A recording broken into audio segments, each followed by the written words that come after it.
안녕하세요. 온도교회 성도 여러분, 오늘 주시는 말씀 함께 보도록 하겠습니다. 열왕기하 25장 1절에서 30절까지 말씀입니다. 열왕기하 25장 1절에서 30절까지 말씀, 그 중에 25장 8절에서 12절과 27절에서 30절까지만 제가 개역개정으로 읽겠습니다.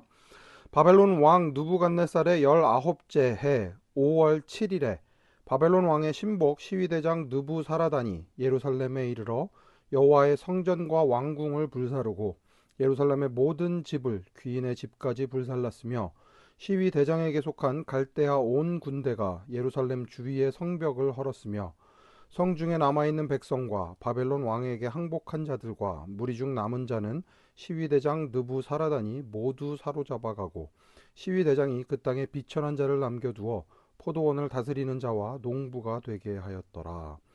유다의 왕 여호야긴이 사로잡혀간 지 37년 곧 바벨론의 왕 에윌 무로닥이 즉위한 원년 12월 그달 27일에 유다의 왕 여호야긴을 옥에서 내놓아 그 머리를 들게 하고 그에게 좋게 말하고 그의 지위를 바벨론의 그와 함께 있는 모든 왕의 지위보다 높이고 그 죄수의 의복을 벗게 하고 그의 일평생에 항상 왕의 앞에서 양식을 먹게 하였고 그가 쓸 것은 날마다 왕에게서 받는 양이 있어서 종신토록 끊기지 아니하였더라. 아멘.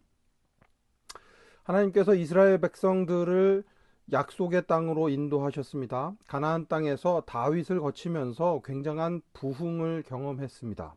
놀라운 일들을 경험했습니다. 강대국이 되는 경험을 했습니다. 하지만 강대국이 되고 나서 이스라엘 백성들에게 남았던 것은 하나님을 떠나는 길이었습니다. 하나님을 떠나서도 우리들이 잘 살 수 있다, 아무렇지도 않게 살 수 있다, 이런 생각이 이스라엘 백성들 가운데 들어가게 되었고, 하나님만 섬겨야 하는 삶이 하나님도 섬기는 삶이 되었습니다. 하나님도 자기들이 섬기는 여러 신들 가운데 하나가 되어버리고 말았습니다. 하나님께서는 계속 그 길로 가도록 내버려 두실 수가 없었습니다. 이스라엘 백성들을 사랑하셨기 때문에 이스라엘 백성들을 다시 하나님의 그 복의 길로, 하나님의 복을 누릴 수 있는 그 길로 인도하시고 싶으셨습니다. 여러 가지 방법을 통해서 경고하셨지만 이스라엘 백성들은 듣지 않습니다. 하나님께서 시간을 주셨는데도 불구하고 그 시간들이 다 지나가고 이제는 심판의 날이 왔습니다.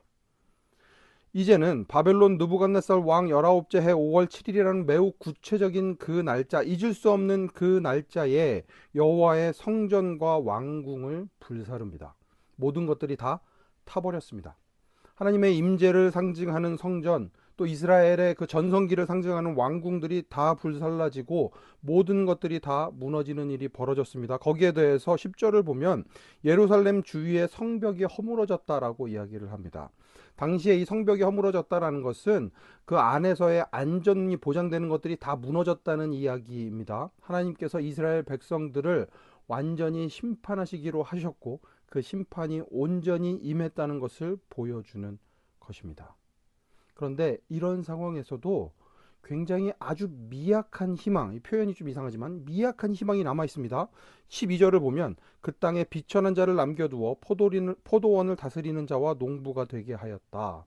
그럼에도 불구하고 그 땅에 남아있는 사람들이 있었습니다. 하나님의 남아있는 백성들이 있었습니다. 언젠가는 하나님께서 이스라엘 백성들을 그냥 내버려 두지 않고 회복시키실 것임을 보여주는 장면입니다. 다음에 나오는 것도 같은 의미입니다. 27절부터 보면 유다의 왕 여호야긴이 사로잡혀간 지 37년이 되던 해에 그때에 이제 풀려났다라는 이야기가 나옵니다. 18살에 잡혀가서 37년이니까 이제는 55이 되었습니다. 그 나이가 되도록 포로 생활을 벗어나지 못했는데, 죄수로서의 생활을 벗어나지 못했는데 하나님께서는 이 여호야긴의 삶을 통해서도 그럼에도 불구하고 희망을 가질 수 있는, 소망을 가질 수 있는 부분들을 남겨놓으셨음을 저희에게 보여주시고 있습니다. 아무리 어렵고 힘든 순간이라고 하더라도 하나님은 우리의 소망이 되십니다. 하나님을 붙잡고 살아가는 것이 여전한 우리의 희망입니다. 그 희망 가운데 하나님께서 놀라운 일들을 행하실 것입니다. 우리가 이해할 수 없는 방법으로 하나님께서 우리의 삶을 이끌어 나가실 것입니다. 그러니 포기하지 말고 끝까지 우리의 소망이신, 우리의 희망이신 하나님 붙잡고 살아가는 여러분의 삶 되실 수 있으면 좋겠습니다. 함께 기도하겠습니다. 하나님, 하나님의 말씀을 듣지 않아 망할 수밖에 없었던 그 이스라엘 백성들에게도 하나님 여전히 희망의 끈을 놓지 않도록 희망을 남겨두셨음에 주님 감사합니다. 하나님, 주님께서 우리의 삶의 희망이심을 기억하고 소망이심을 기억하고 주님을 붙잡고 살아가는 저희들 되게 하여 주시옵소서. 아무리 어려운 순간이라고 하더라도 우리가 살아갈 수 있는 방법은, 우리가 온전히 회복할 수 있는 방법은 하나님밖에 없음을 기억하고 하나님과 함께하는 저희들 되게 하여 주시옵소서. 오늘 말씀 예수님 이름으로 기도합니다. 아멘. Light on, do good. 아무리 세상이 어지럽다고 하더라도, 아무리 세상이 춥다고 하더라도 그 가운데에 하나님의 온도로 세상을 지키는 온도교회 성도 여러분, 오늘도 샬롬입니다. 주님 우리 안에 함께 하시니 형제 자매의 기쁨과 슬픔